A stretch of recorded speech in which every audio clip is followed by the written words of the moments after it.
वह रात थी अमावस्या की। रात यह सोचकर तुम्हारे रोंगटे खड़े हो जाएंगे कि कहानी पढ़ते वक्त पीछे मत देखना, वरना खतरनाक हो सकता है। पीछे भूत भी हो सकता है। सोच लो, देखना मत। देखोगे तो डर जाओगे। मत देखो, मत देखो, चुपचाप कहानी पढ़ते रहो। देखो, कहा था देखना मत। देख लिया ना, कुछ भी तो नहीं था। मगर डरे ना, इसी तरह के भय को ही तो डर कहते हैं। डर एक ऐसी चीज़ बनाई है भगवान ने, पूछो मत। बस हम लोग डर डर के जीते जा रहे हैं। जाने कब यह डर खत्म होगा, शायद मरने के बाद, क्योंकि मरने के बाद तो सारे डर खत्म हो जाते हैं। देखो, यह सब बकवास है। बहुत हो गई यह डर की बातें। कहानी पढ़ो। चलो, डर तो अभी लगेगा जब कहानी पढ़ोगे। एक समय की बात है, अकालगढ़ में कभी भी अकाल नहीं पड़ा था, तब भी इसका नाम अकालगढ़ था। और अकाल अब पड़ता है, तब भी इसका गांव का नाम अकालगढ़ है। इस गांव के अकाल पड़ने की भी एक कहानी है। सुनाऊं क्या? नहीं? अरे नहीं सुनाऊंगा तो तुम्हें क्या समझ में आएगी? चलो, अब असली बात पर आते हैं। अकालगढ़ में दो भाई नीरज और राजू अपनी बीवी के साथ बढ़िया रहा करते थे। राजू और नीरज में अच्छी बनती थी। नीरज का विवाह नहीं हुआ था, पर होने वाला था। कुछ दिनों बाद नीरज की भी शादी हो गई। कुछ दिनों तक तो ठीक ठाक चलता रहा, पर उनकी बीवियों में आपस में नहीं बनती थी, तो उन्होंने अलग अलग रहने का फैसला किया। दोनों अलग अलग रहने लगे। राजू अलग होने पर बहुत कामचोर हो गया था। पहले वह भाई नीरज के साथ थोड़ा बहुत कामकाज कर लिया करता था। वह दिन पर दिन और कामचोर होता गया और उसकी आर्थिक स्थिति खराब हो गई, और नीरज अपना कामकाज सही करता रहा। उसने अपनी मेहनत से काफ़ी अनाज खेत से उगाया। यह सब देख देख कर उसका भाई राजू बहुत जलता था। पर नीरज अपनी तरफ से सही था। एक दिन राजू और उसकी पत्नी ने मिलकर नीरज की पत्नी को रात में मार दिया। नीरज किसी काम से बाहर गया हुआ था। दोस्तों, वह रात थी अमावस्या। चांद अपनी पूरी रोशनी पर था।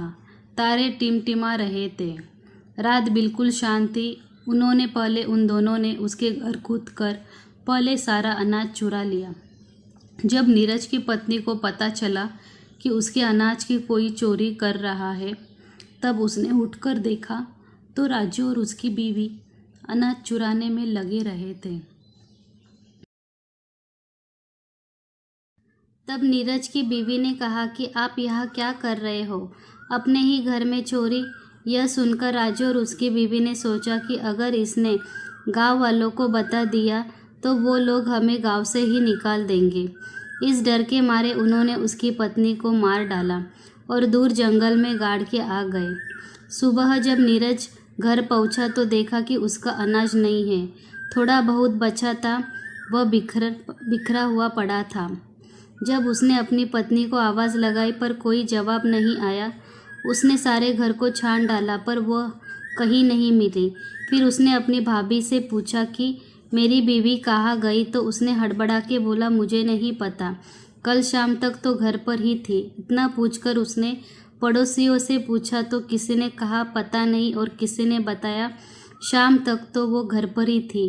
वो बहुत घबरा गया था और कुछ लोगों को बताया कि घर का सारा अनाज किसी ने चुरा लिया है और मेरी बीवी का भी पता नहीं है कि कहाँ है वो। उसने घर जाके फिर देखा तो उसे उन गेहूं से एक चाकू मिला और कुछ खून भी पड़ा था। उसे सब कुछ समझ में आ गया कि उसे किसी ने मार के सारा अनाज चुरा लिया है। तब उसने अपनी छत पर जाकर देखा तो उसे कुछ अनाज भी गिरा मिला। तो उसे अपने भाई राजू पर शक हुआ, पर नीरज वैसे भी अपने भाई राजू की बहुत इज्जत करता था, इसलिए उसने कुछ कहा नहीं। तब एक दिन राजू ने कहा कि तू अकेला मत रह, हमारे साथ ही आजा, हम साथ ही रहेंगे। वह राजू को मना तो नहीं कर सकता, इसलिए वह उसके साथ मन मार के रहने लगा। गांव के कुछ लोग उसकी बीवी को गंदी औरत कहने लगे और कहते थे कि सारा अनाज लेकर भाग गई। बेचारा नीरज अकेला रह गया। चुड़ैल कही कि यह सब बातें उसे सुनने को मिल रही थी। वह बेचारा क्या करता, अपने भाई को कुछ नहीं कह सकता था। एक दिन की बात है, गांव के कुछ लोग जंगल से लकड़ी लेने गए थे।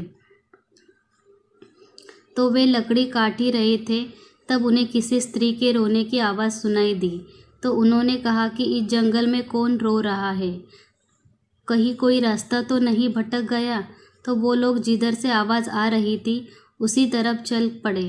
कुछ दूर चलकर उन्होंने देखा कि एक औरत एक पेड़ के नीचे बैठकर रो रही है।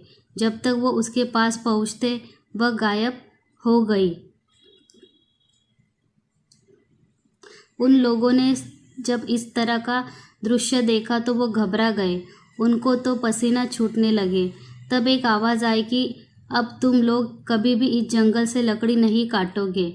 जो भी यह लकड़ी काटने आएगा वो जिंदा वापस नहीं जाएगा। तुम लोग मुझे चुड़ैल कहते हो ना? चुड़ैल सही, आज से तुम्हारे गांव में कभी पानी भी नहीं बरसेगा। तुम लोग भूखे मरोगे। यहाँ सिर्फ अकाल पड़ेगा और अमावस की रात एक लाश तुम्हारे गांव में ज़रूर मिलेगी। जाओ, तुम सब गांव वालों को जाकर बता दो, आज से 3 दिन बाद अमावस्या है। एक आदमी की मौत ज़रूर है। जिसने भी मुझे मारा है बचेगा नहीं। मेरा अनाज खा कर के मुझे चुड़ैल कहते हो? गाँव वालों, मैं तुम्हें छोड़ूंगी नहीं। आज मैंने तुम्हें बख्श दिया। जाओ जाओ, चले जाओ मेरे जंगल से। मुझे अकेला छोड़ दो। जाओ, मुझे तैयारी करने दो। जाओ। और फिर रोने लगी। वो लोग डर गए। यह सब क्या था? स्त्री रोने का कारण क्या था? एक आदमी बोला, अरे वह कह रही थी कि मेरा अनाज चुरा लिया और मुझे मार दिया।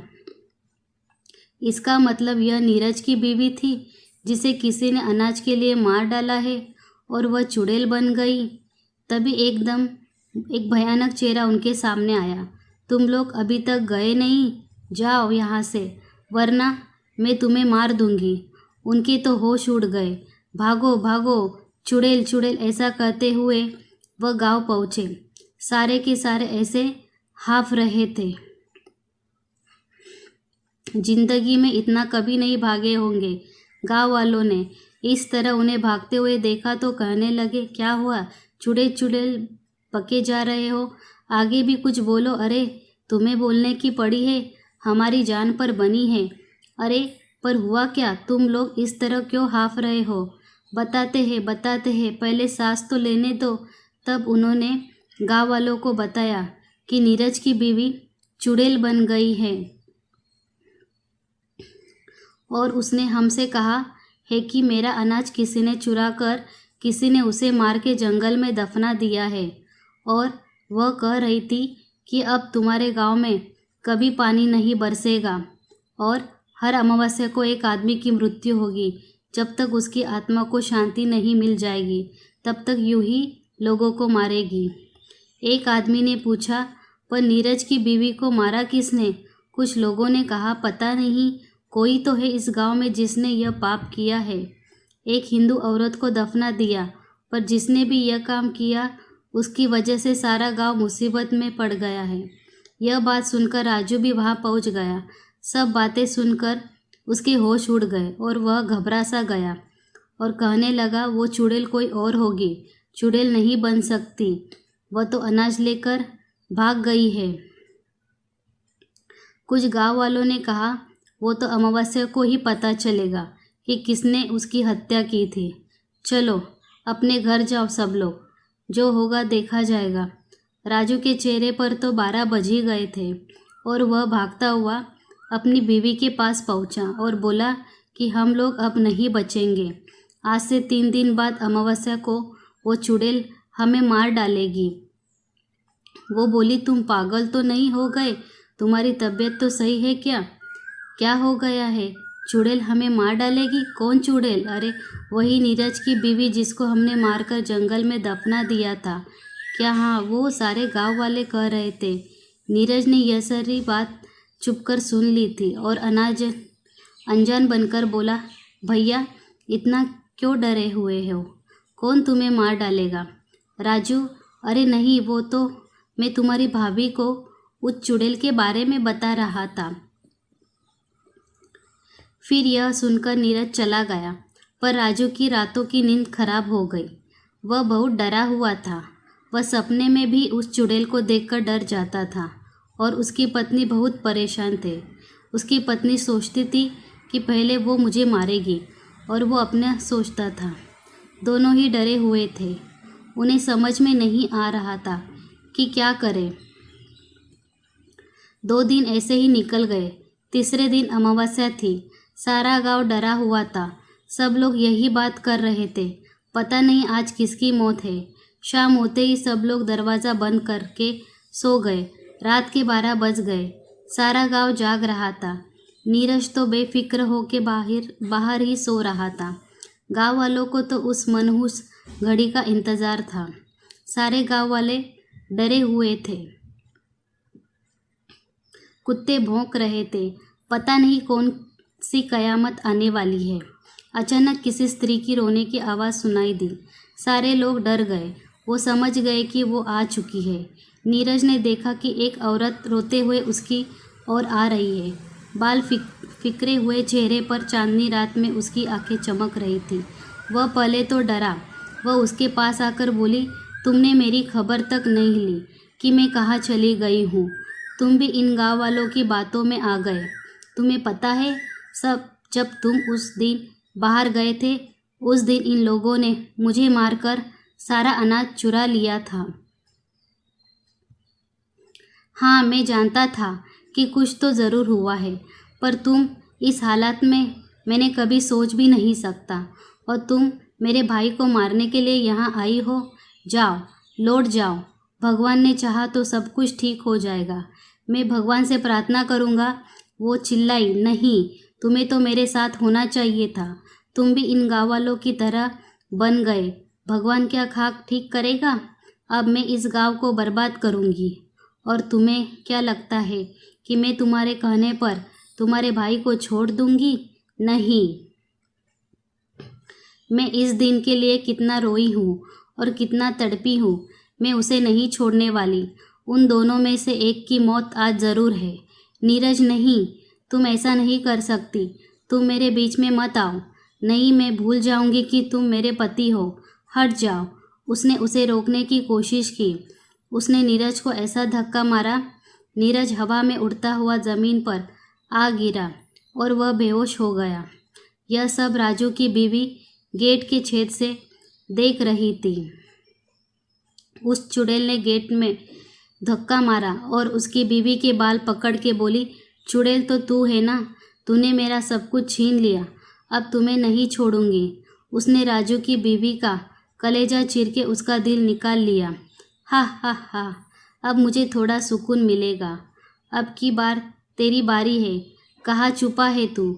और हाँ, गाँव वालों, तुम भी कान खोल के सुन लो। आने वाली अमावस्या को तुम भी नहीं बचोगे। सब के सब मरोगे। हा हा हा हा, बहुत सताया है तुम लोगों ने। और हंसती हुई जंगल की ओर चली गई।